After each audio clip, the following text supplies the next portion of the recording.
So 99 years old na raw si Abram.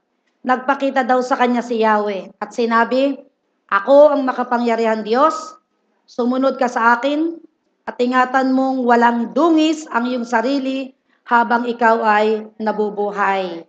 Yan po yung dapat nating gawin kung gusto mong gamitin ka ng Panginoon.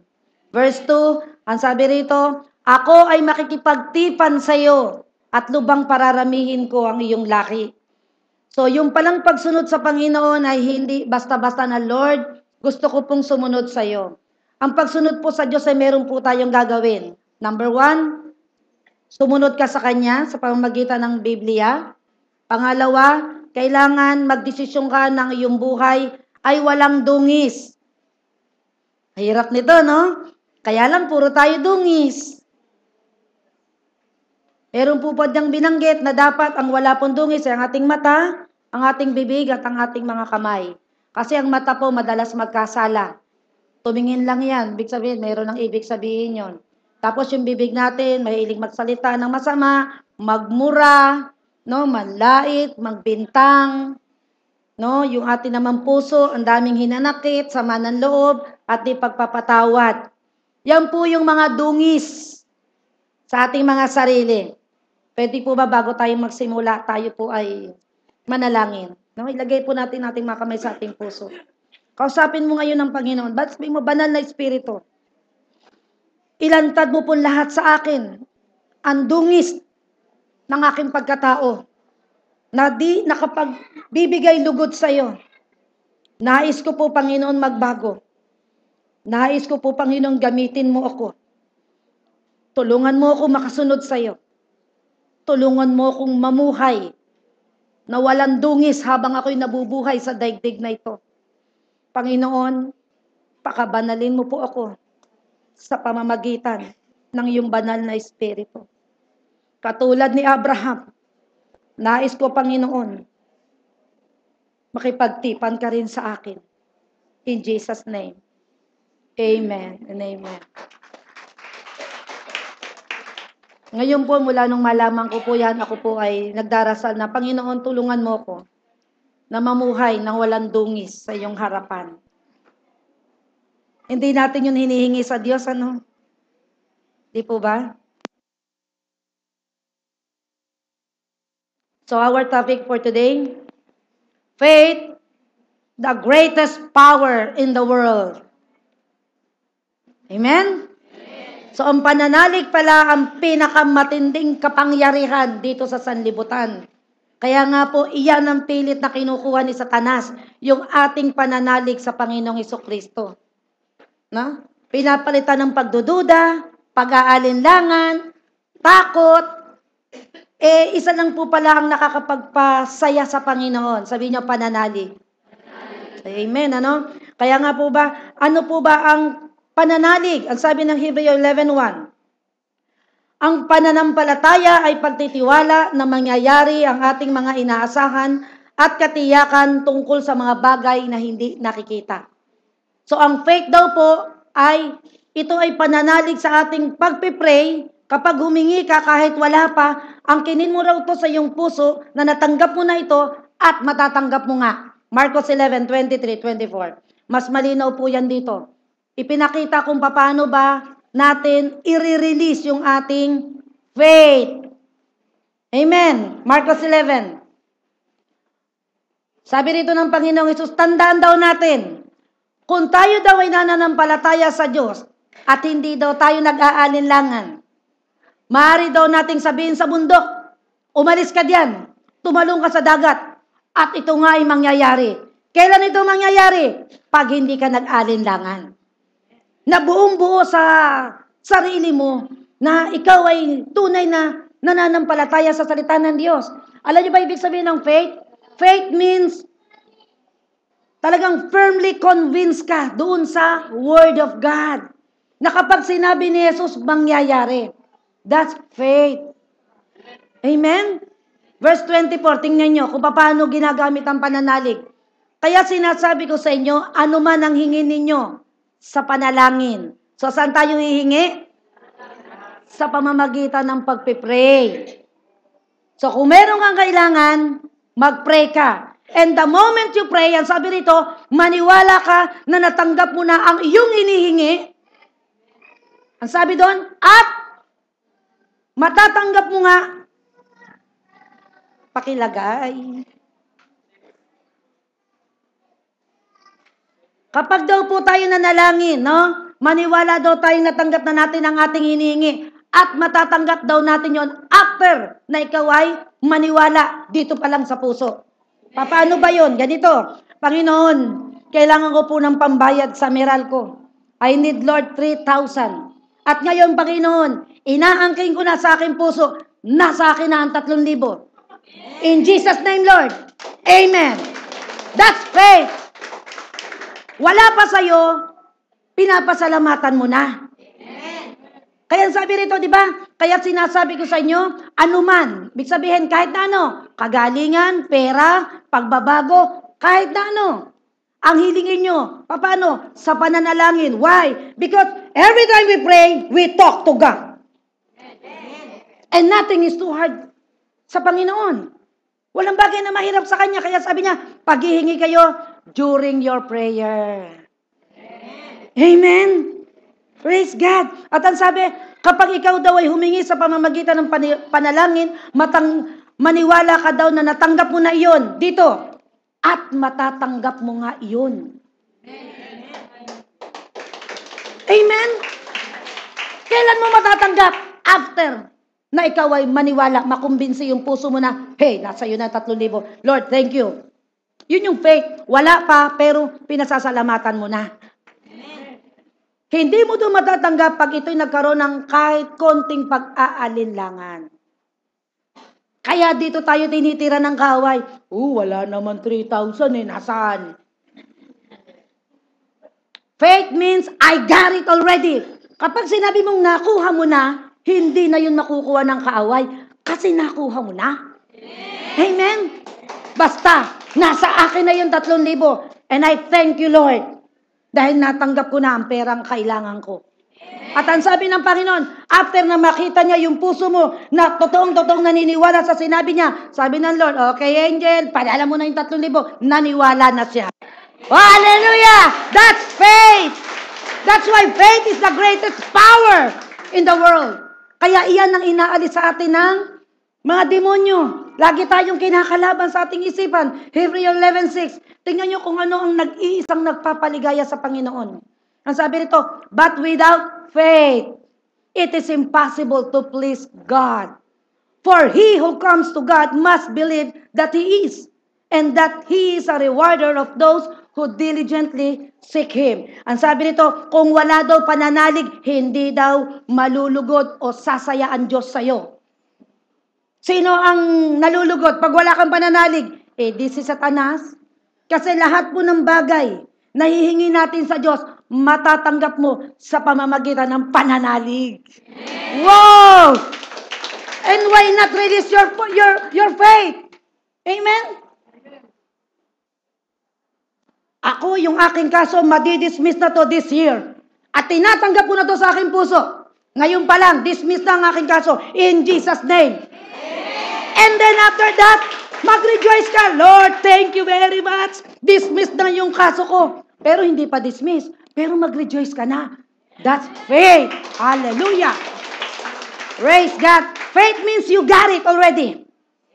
At pag nasa yun na, makukuha pa ba ng kaaway yun? Sa akin eh. Amen?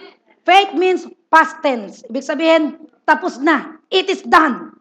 Kaya sasabihin nyo, thank you Lord. Nasa akin na. Tapos maraming gagalaw na kaaway dyan. Wala naman nasa na, dyan na yung mamumutol, wala ka pang pera. Hindi. Basta nasa akin na. Huwag mo nga hayaang makawala yung pananalig na yon. Dahil ang Diyos, tinitingnan ka lang kung patuloy kang maniniwala sa wala. Ang paniwalain mo yung sinabi niya na matatanggap mo once na ikaw ay manalangin sa Kanya. Amen? Hallelujah. Bakit kaya napakahalaga sa Diyos ng pananalig? Alam niyo ba kung bakit? Kasi tayong mga tao, physical being tayo. Amen? Kumbinsido ka ba ron? Na ikaw ay nakikita? Okay. Ang Diyos hindi nakikita. Amen? Pero naririto siya. Ngayon, paano ikaw na tao At yung Diyos na hindi nakikita, nandito siya ngayon. No? Para makuha mo ang tulong ng Diyos na hindi nakikita, ang kailangan mo dyan, para mag-connect kayo, ang kailangan mo ay faith. Kailangan manalig ka. Sabi, lahat daw ng lalapit sa Kanya, kapag nanalangin, maniwala ka na ang Diyos ay andyan, nakatayo, nauna pa sa'yo, bago ka mag-pray, nandun na siya, kaya siguradong nakikinig siya sa iyong mga panalangin. At ang sabi ng Diyos, maniwala ka lang. At ang sabi ng Panginoon, bibigyan kita ng gantimpala kapag ikaw ay naniwala na ako ay Diyos na hindi nakikita. Amen? Kasi ang faith po ay hindi nakikita. Lahat po ng bagay dito sa daigdig na nakikita natin, galing po lahat ito sa bagay na hindi nakikita. Lahat po ito'y kinopya lang sa langit. Lahat ng ginagawa natin. No?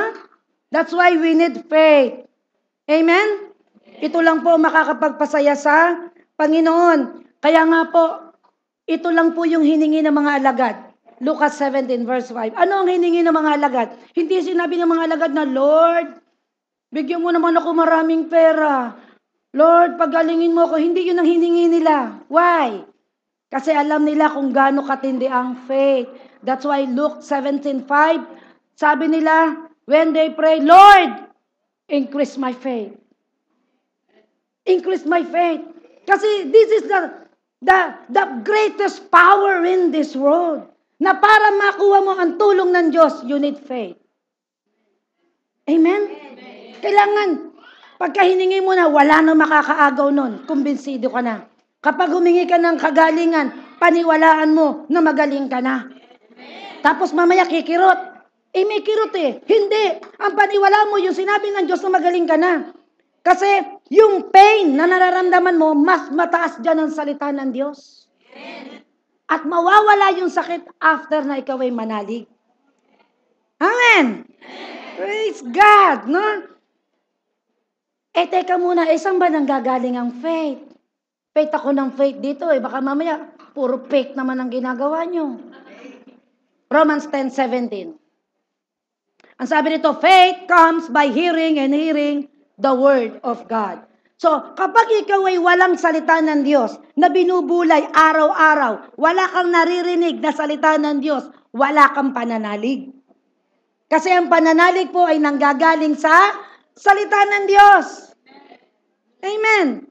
Kasi ang Diyos, gagawin lang niya yung sinabi niya. Yung sinabi niya na kapag nanalangin ka, angkinin mo, natanggap mo na, at matatanggap mo nga. Yun yung word. Sabi niyo, faith comes from the word. Okay, so pag wala kang alam sa word, pag hindi mo pinaniwalaan ng word, ang paniniwalaan mo ay mga worldly. Ang sanlibutan, ang paniniwalaan mo. Hindi ang salita ng Diyos. Ang kayo ba, di ba, pag nangako, yung bibitawan nyo lang pangako, yun lang ang gagawin natin, di ba? Ganon din ang Diyos. Eto na yung pangako niya. Ito lang ang gagawin niya. Kaya kailangan nyo pong malaman ng salita ng Diyos. Amen? Kaya yung iba walang faith eh. Nananalig naman ako eh. Kaya na nakikita ng Diyos may alinlangan ka. Bakit ka nag-alinlangan? Kasi wala kang salita sa puso. Napaka-importante po ng salita ng Diyos. Yung iba, tuwing linggo lang, nagkakaroon ng salita ng Diyos. Kaya pagdating ng Lunes hanggang Sabado, lagi nag-aalinlangan yan. Bakit nag-aalinlangan? Walang salita.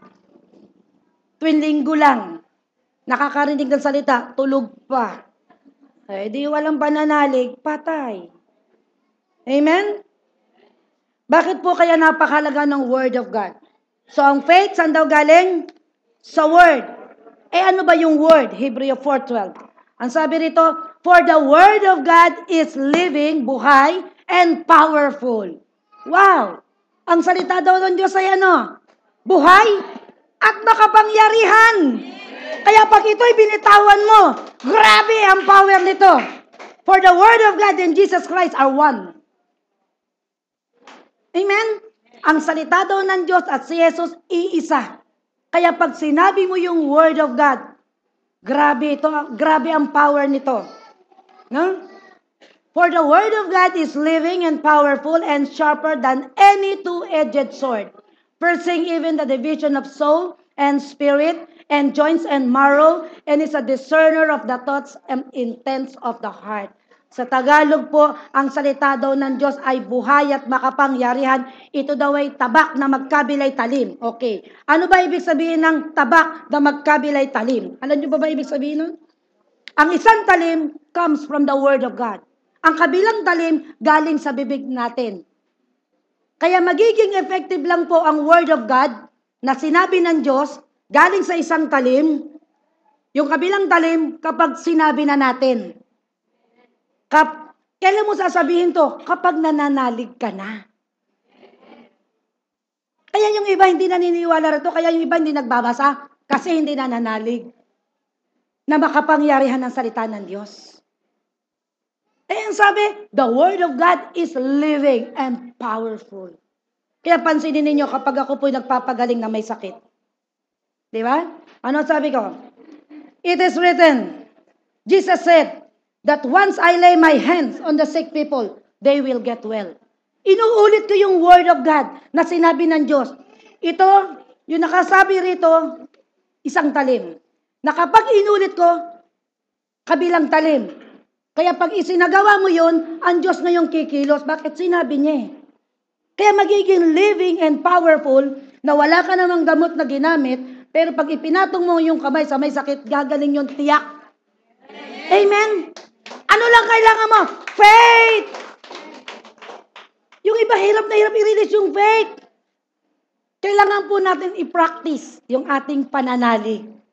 At habang po yan pinapractice ninyo, pataas ng pataas ang faith mo. Bakit? Wow, ang galing, totoo nga ah. Nung pinatong ko kamay ko, gumaling. Walang operasyon, walang gamot, gumaling. Ano lang ginamit mo? Pananalig. That's why faith is the greatest power in this world. Amen? And who is the author of faith? Sabi nyo, Jesus Christ. Hebrews 11:12, sabi diyan, Jesus is the author and the finisher of our faith. Si Jesus daw ang may akda ng pananalig. Kaya kung wala kang Jesus, wala kang pananalig.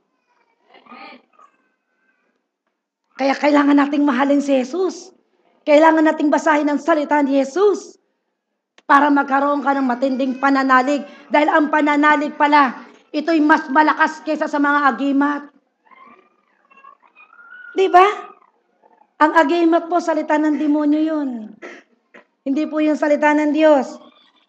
Amen po ba? Amen. Isaiah 55 verse 11. Kaya nga sabi nga ng Panginoon dito, so shall my word be that goes forth from my mouth.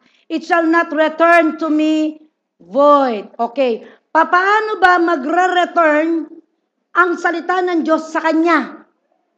Sabi nyo, when I speak.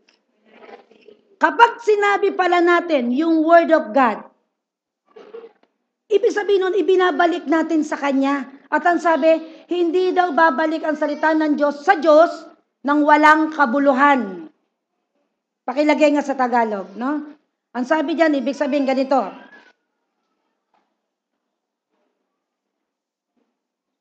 Sabi, ang salita daw ng Diyos ay hindi daw mawawalan ng kabuluhan, hindi daw ito babalik sa Kanya na hindi nasusunod kung ano ang sinabi ng Diyos. Kailan ngayon yun magre-return sa Kanya? Pag ito po ay sinabi natin. Naalala nyo ba si Jesus nung tuksuhin ng demonyo ni Satanas? Sa Mateo chapter 4? Ano sabi? Gawin mo nga tinapay ang bato na ito.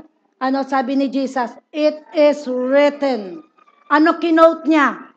Deuteronomy 8:3. Na hindi daw pwedeng mabuhay ang tao sa tinapay lang, kundi sa bawat salita daw ng Diyos na lumalabas sa kanyang bibig.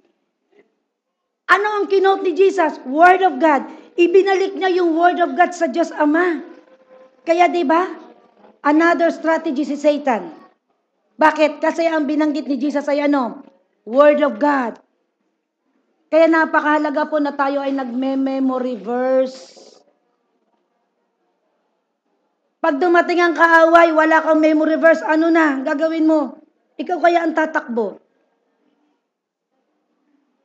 Amen? Bakit ka tatakbo? Wala ka kasing faith. Ba't ka walang faith? Wala ka kasing word.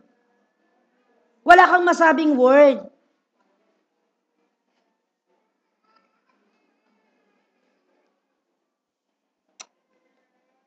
Sabi ng Isaiah 55:12, gayon din daw naman ang mga salita na lumalabas sa aking bibig, sabi ng Diyos. Ang mga ito'y hindi daw babalik sa akin, sabi ng Diyos, na walang katuturan. Tutuparin nito ang aking mga balak at gagawin nito ang aking ninanais. Kailan mangyayari yun? Ganito nga yun eh. Kapag nag-pray ka, so alam nyo ba, the moment we pray, takot na po ang dyablo. Kapag ang anak ng Diyos ay nanalangin. Tapos lalagyan pa ng pananampalataya, may faith. Kasi every time we pray, we talk to God, at mangyayari ang tulong ng Diyos kapag ikaw ay nanalig. At kaya nga sabi ng Diyos, nakatingin siya saan? Sa puso. So nasa ng pananalig? Sabi nyo, nasa puso. So ang pananalig dito. Diba Romans 10:9? If you confess by your mouth that Jesus is Lord and believe in your heart. So, nasan yung believe? Nasa puso. Kaya kailangan angkinin mo raw sa iyong puso ang anumang hiningi mo sa prayer at matatanggap mo nga raw yun. Kapag nakita na ng Panginoon yung puso mo na meron ng pananampalataya. Amen? Kaya nga po may struggle tayo sa faith. Pilit kang nilalagyan ng kaaway ng duda, ng takot, ng pag-aalala para hindi mo matanggap yung hinihingi mo kapag nagkaroon ka na ng duda. Maliwanag po ba? Amen. Amen. Ano? Mga example po ito. Marcos chapter 2, 3-5. Tingnan nyo kung paano kumilos ang mayroong pananalig. Ang sabi rito, meron daw dumating na 4 na taong may dalang isang paralitiko. So, merong may dalang sakit. Verse 4, hindi nila mailapit ang paralitiko kay Jesus dahil sa dami ng tao. Kaya binakbak nila ang bubong sa tapat niya at binaba daw ang paralitikong nakaratay sa higaan. So, yung paralitiko, siyempre, paralitiko hindi makalakad. Paralyze eh. So, ano ginawa? Pero kahit paralyzed siya, pumunta siya kay Jesus. So, salamat sa Diyos at hindi kayo paralyzed. Dahil wala na nagbitbit sa inyo rito. Amen. Verse 5.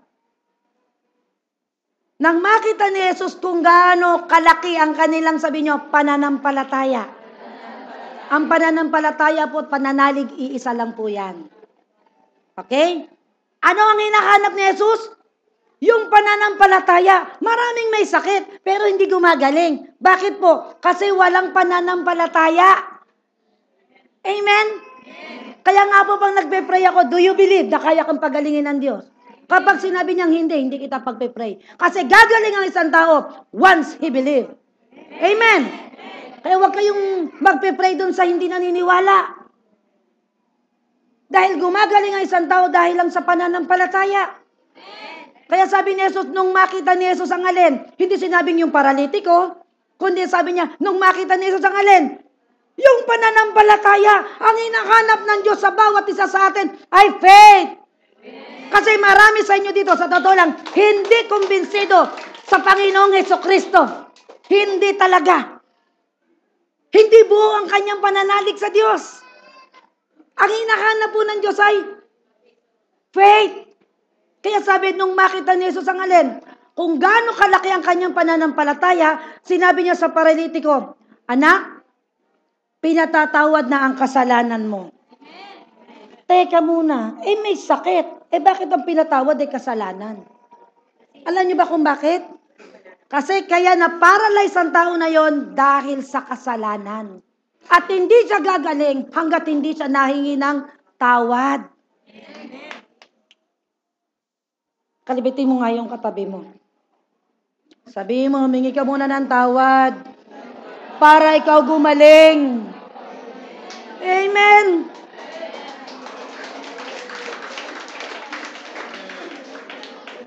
Kaya ang una pong ginawa ng Panginoon, hindi muna siya pinagaling, kundi ang ginawa muna po ng Panginoon dito, pinatatawad kita sa kasalanan mo. Dahil kaya ka may sakit, dahil sa kasalanan mo.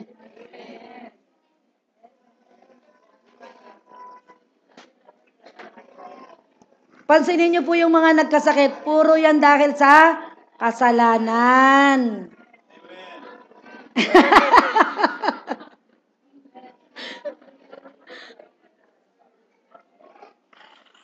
Aminin po natin yung kaya nga po, yung pananalig napakahalaga. Gumaling yung paralitiko dahil lang sa siya ay merong pananampalataya kay Jesus. Paano na ipakita yung pananampalataya? Bakbakin ba naman ang bubong? Isipin mo, ang daming taong ganyan nagtuturo sa Jesus. Mamaya, tok, tok, tok, tok, tok. Mamaya, ibinabasa kanya o nakatali. Binabasa harapan. Yung paralitiko. Hinugos ng 4 na lalaki, ginano, no? Sabi niya, laki naman ang pananalig mo. O sige, pinatatawad na kita sa kasalanan mo. At nung pinatawad sa kasalanan yung lalaking yun, nakalakad po yun. Hallelujah! Di ba napaka-powerful ng faith? Faith lang ang nakita ng Panginoon dito sa paralitikong ito. Grabe, kaya nga po, kung ano man ang kondisyon nyo sa buhay, huwag na huwag po kayong bibitaw sa Diyos. No? Huwag pong mawawala ang inyong pananalig sa Diyos. Amen. Next example, Marcos chapter 16. Ano? Lucas chapter 8, verse 42. To 44. Sabi rito, habang naglalakad daw si Jesus, papunta sa bahay ni Jairo, sinisiksik siya ng mga tao. Kabilang daw doon, sa mga ito ay isang babaeng 12 taon na siyang dinudugo. No? At hindi raw mapagaling ni numan. Verse 43, 44. Naubos na raw ang kanyang kabuhayan dahil sa pagpapagamot. So, ang babaeng ito, isipin nyo, si Cora nga 3 linggo lang dinugo yan no? Halos maganda gulapay na Pero itong babaeng to, take note, 12 years na dinudugo. At dahil 12 taon nang dinudugo, ang sabi rito, naubos na daw ang kanyang kabuhayan sa pagpapagamot. Ikaw ba naman ang dugoy ng dugoy? Siyempre, gagawa ka ng paraan. Dahil mamamatay ka. No? Naubos na lahat. Dating mayaman ng babaeng to, naubos na raw ang kabuhayan. Verse 44. Lumapit daw ang babaeng to sa likuran ni Jesus at hinawakan ng laylayan ng damit ito. Noon din ay tumigil ang kanyang pagdurugo. Wow! Bakit kaya humawak lang yung babaeng yung sa laylayan ng damit ni Jesus, gumaling na siya? Kasi pag binasa niyo po yung buong istorya, ang sabi ng babae, makahawak lang ako sa laylayan ng kanyang damit, gagaling na ako. No? Bakit siya gumaling? Di ba sabi ko kanina, Hebrew 12:2, that Jesus is the author of faith. Si Jesus daw ang may akda ng pananalig.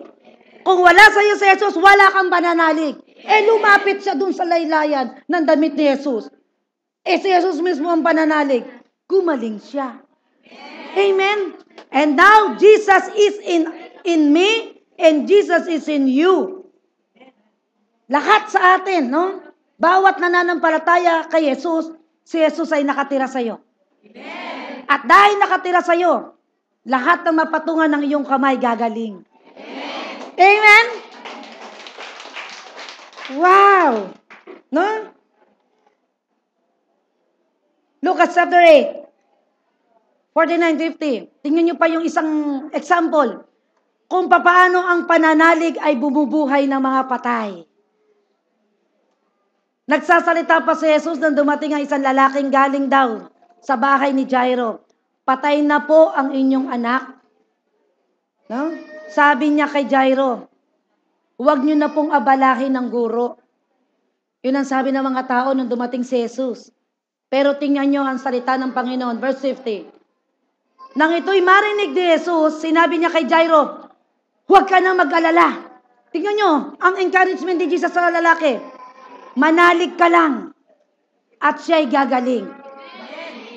Take note of this. Manalig ka lang at siya'y gagaling. Kailan gagaling ang tao yun? Kailan mabubuhay? Kaya sabi, huwag kang bibitaw. Huwag mong bibitawan ng pananalig mo. Kasi pag bumitaw sa pananalig, si Jairo, hindi po mabubuhay ang bata. Kaya sabi ni Jesus, manalig ka lang. Manalig ka lang. Sabi mo sa katabi mo, manalig ka lang. Manalig ka lang. Amen. Gagaling ka. Magbabago ka. Amen. Makakalaya ka mula sa mga bisyo. Manalig ka lang. Ano man ang patay sa iyong buhay, mabubuhay yan. Amen. Manalig ka lang sa Panginoon. Praise the Lord. Ang Diyos po ay napakabuti.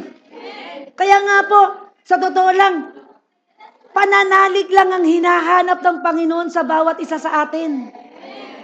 Amen? Kaya pilit ito binuburan ng kaaway. No? At hindi natin madadaya ang Panginoon kasi madaling magsalita ng basta may faith ako. Sa nguso, pero wala sa puso. Dito nakatingin ang Diyos. Alam niya kung sino ang may pananalig. Amen? Kita niyo kung paano nabuhay ang patay? Ang sabi ng verse 54. 55. Sabi rito, ngunit hinawakan ni Jesus ang kamay nito. At sinabi sabi doon sa patay na bata, Ineng, bumangon ka. Kailan nag-utos ang Panginoon? Doon sa bata na bumangon. Nung sinabi, ni Jesus doon sa ama, na manalig ka lang. Gagaling siya. Lika rito. Ineng, bumangon ka. Sabi nga nun, 55. Nagbalik ang hininga ng dalagita at ito'y bumangon. Pagkatapos, pinabigyan siya ni Jesus ng pagkain. So, nabuhay yung bata. Okay, ganito po yun, no? Di ba tayo may mga anak na maliliit? Yan, mga ganyan. Yan, maliliit na yan. Lahat ng bata, wala pa po yung pananalig. Gusto ko matuto kayo rito. Halimbawa, ito, no? Bata pa. Wala pa siyang pananalig. Ako ang nanay nito. So, sino may pananalig? Ako. Para yung kanina, yung batang patay at yung lalaki si Jairo. Kaya sabi ng Panginoon, manalig ka lang Jairo. Huwag kang bibitaw. Bakit? Kasi po, ang bata, nakaride po yan sa pananalig ng magulang. Gagaling ang bata kapag ang magulang ay nananalig. Nagagaling yung bata. Amen. So, napakalaga ng pananalig ng mga magulang. Pero pag sinabi ng magulang, wala ng pag-asa. Hindi nagagaling ang anak ko. Yun na yun. Amen. So, palakpakan po natin ang Panginoon. So, ang mga bata, nakaride yan sa ating faith. So, kailangan, kaya tayo mga magulang, hinihingi natin yan, Lord, increase my faith. Increase my faith. Dahil sa faith lang po kumikilos ang Diyos. Amen. Hindi po siya kikilos dahil ikay nakakaawa, dahil wala kang pera, hindi siya kikilos. Ang kamay ng Diyos. Kikilos ang Diyos kapag nakikita niya na very convinced ka sa sinabi niya, sa salita ng Diyos. Amen po ba? Amen. Praise the Lord. So faith is the greatest power dito sa mundo. Mark 16, 17, 18. Kaya nga po, sabi rito ng Panginoon, bago siya pumanik sa langit, sabi niya, tandaan niyo to mga believers. Believers po ba kayo? Amen. Believers means naniniwala kay Jesus. Di ba? Yung mga sumasamba sa Diyos-Diyosan, hindi yun believers of the Lord Jesus Christ. So, ang binabanggit lang po rito ay mga believers. Kayo ba ay mga believers? Amen. Kung ikaw ay totoong nananampalataya kay Jesus, ito'y para sa iyo. Ang sabi rito, believers will be given power to perform miracles. They will drive out demons in my name. Ang sabi, kung ikaw daw ay nananampalataya kay Jesus, ikaw daw ay bibigyan niya ng kapangyarihan na gumawa ng himala. Amen. Hallelujah! At hindi lang daw yan. Ang sabi, you will drive out demons. Palalayasin mo ang demonyo. Amen. Kaya dapat kumbinsido ka. Teka, ako'y naniniwala kay Jesus. May mga demonyo, may mga possess. Sabihin mo lang, in Jesus' name, lumayas ka. Dahil ang sabi ng Panginoon, lahat ng naniniwala sa Kanya, binigyan niya ng kapangyarihan. Ako'y naniniwala. Kaya ngayon, demonyo ka, lumayas ka. Sa pangalan ni Jesus. Lalayas po yun. Amen? Sino ang gagawa ng pagpapalayas? Ang Diyos. Kailan siya kikilos? Kapag ikaw ay nanalig. Kaya sabi, believers. Christians who has faith. Amen. So kung meron kang faith, magagawa mo itong mga bagay nito. At ang sabi, they will speak a strange tongues. 18, ano pa? Ang sabi rito, if they will pick up snakes and drink any poison, they will not be harmed. They will place their hands on the sick people, and this will get well. Ang sabi, kaya napakahalaga po ng mga nananampalataya sa Panginoon. Isipin nyo, makakagawa daw tayo ng himala. Makakapagpalayas tayo ng demonyo. Makakapag-speak in tongues ka. Makainom ka ng lason, hindi ka daw mamamatay. Makagat ka ng ahas, hindi ka mamamatay. Dahil sa iyong pananalig at merong may sakit dyan, patungan mo daw ng iyong kamay, sila daw ay gagaling. Amen. Diba? Jesus is an awesome God. Amen? Kaya sabi ng Panginoon, without faith, imposible akong malugot sa inyo mga Kristiyano. Hanggat wala kayong pananalig, hindi ako makakagawa ng himala sa pamamagitan ng buhay nyo. Amen? Kaya minsan may lalapit sa akin, pag-pray mo nga ako, matanda ka na eh. Ang bata lang ang dapat kargahin natin ng faith. Hello? Amen. Kaya dapat exercise your faith. Everyone has faith. Amen? Kasi nasa bawat isa sa atin ng Diyos. Kaya kailangan hindi yung, pumunta ka kay pastora para gumaling ka. Ang may dali Kristiyano. Di ba sabi ko kanina, bata lang dapat ang niraride natin sa ating pananampalataya. Pero pag meron ka ng wisyo, ikaw na mismo mag-pray sa sarili mo. Ikaw na mag-pray sa mga sakit mo. Activate your faith. Amen? Lucas 6:46, last verse. Kung ayaw mo mapagalitan ni Jesus, isagawa mo yung kanyang mga sinasabi. Minsan tatawag yung nanay ko, pag-pray mo ako. Ay sabi ko, bata lang dapat ang i-ride sa faith, di ba? Pero dahil sa grasya ng Diyos, gumagaling naman. Amen? Dahil kulang siya ng pananalig. Kaya pala dapat ipinagpipray, Lord, increase my faith. Amen? Luke 6:46, ang sabi rito, why do you call me Lord, Lord? Sabi ni Jesus, and yet, don't do what I tell you. Tawag ka sa akin ng tawag ng Panginoon, sabi ni Jesus. Tapos hindi mo naman pinapractice yung mga sinasabi ko. Papatong mo lang kami mo, ako naman magpapagaling. Patong ka lang, ayaw mo pa. Diba? Mahirap ba yung pagpatong? Hindi naman mahirap, diba? Pero ba tayo may patong? Wala ka kasing pananalig. Sabi ng Diyos, manalig ka lang. Ako magpapagaling. Amen po ba? Palakpakan natin ang Diyos. Hallelujah. Praise the Lord. Hallelujah. So, kailangan po natin isigaw ngayon. Ipag-pray natin. Ilagay niyo po yung mga kamay sa inyong puso. Sabi niyo, Lord, increase my faith. Renew my strength, Lord. Help me to believe your word. To increase my faith. Because no word, no faith. In Jesus' name. Amen and amen. Hallelujah.